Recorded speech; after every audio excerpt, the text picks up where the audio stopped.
शहर के नए प्रोग्राम पॉइंट टू पॉइंट में आप सभी का स्वागत है।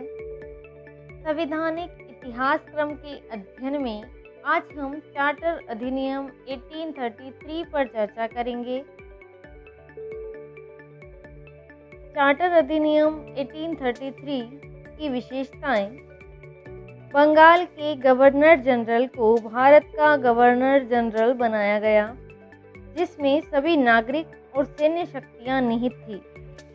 अर्थात पहली बार एक ऐसी सरकार का गठन किया गया जिसका ब्रिटिश कब्जे वाले संपूर्ण भारतीय क्षेत्र पर पूर्ण नियंत्रण था। इस प्रकार लॉर्ड विलियम बेटिक भारत के प्रथम गवर्नर जनरल थे। मद्रास और बम्बई के गवर्नर को विधायिका संबंधी शक्तियों से वंचित कर दिया गया और भारत के गवर्नर जनरल को पूरी ब्रिटिश भारत में विधायिका के असीमित अधिकार प्रदान कर दिए गए।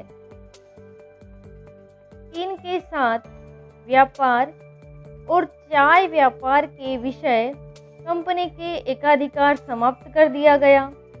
भारत में गवर्नर जनरल की परिषद में एक चौथा सदस्य अर्थात विधि सदस्य जोड़ा गया जो वैधानिक कार्य करेगा, अर्थात केंद्रीय सरकार के विधायी तथा कार्यपालिकीय क्रियाकलापों के पृथक्करण की नींव पड़ी।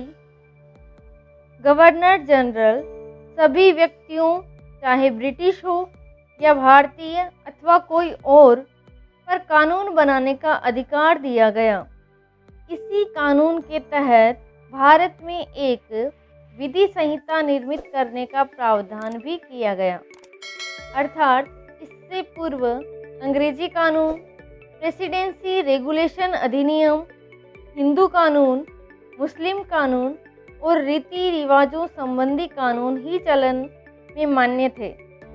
इस अधिनियम के तहत गवर्नर जनरल को विधि आयोग की नियुक्ति का अधिकार दिया गया, जिसके प्रयासों से भारतीय दंड संहिता, नागरिक और अपराधियों विधियों संबंधी संहिताओं को लागू किया गया।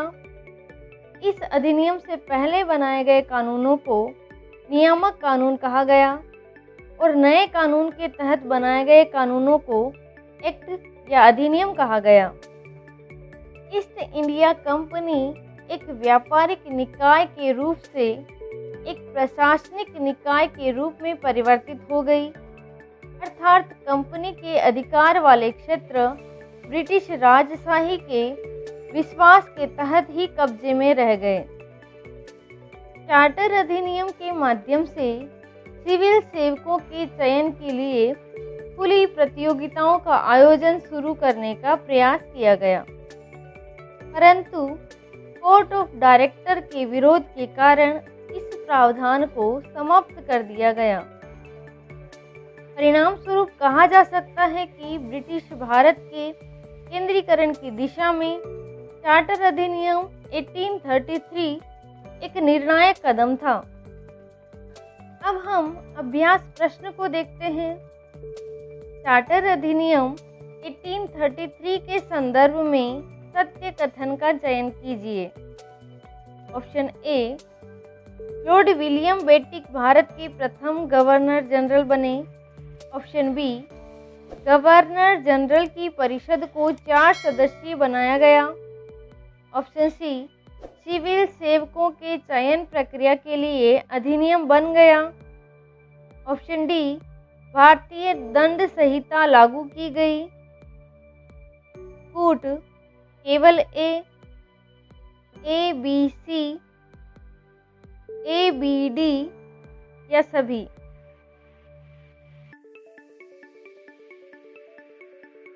अभ्यास प्रश्न के अनुसार सही उत्तर कूट 3 ए बी डी है। लॉर्ड विलियम बेटिक भारत के प्रथम गवर्नर जनरल बने, ये कथन सत्य है। ऑप्शन बी, गवर्नर जनरल की परिषद को 4 सदस्यीय बनाया गया, यह कथन सत्य है। सिविल सेवकों की चयन प्रक्रिया के लिए अधिनियम बन गया, यह कथन असत्य है। ऑप्शन डी, भारतीय दंड संहिता लागू की गई। यह कथन सत्य है। इस प्रकार सही उत्तर फूड 3 A, B, D है। धन्यवाद।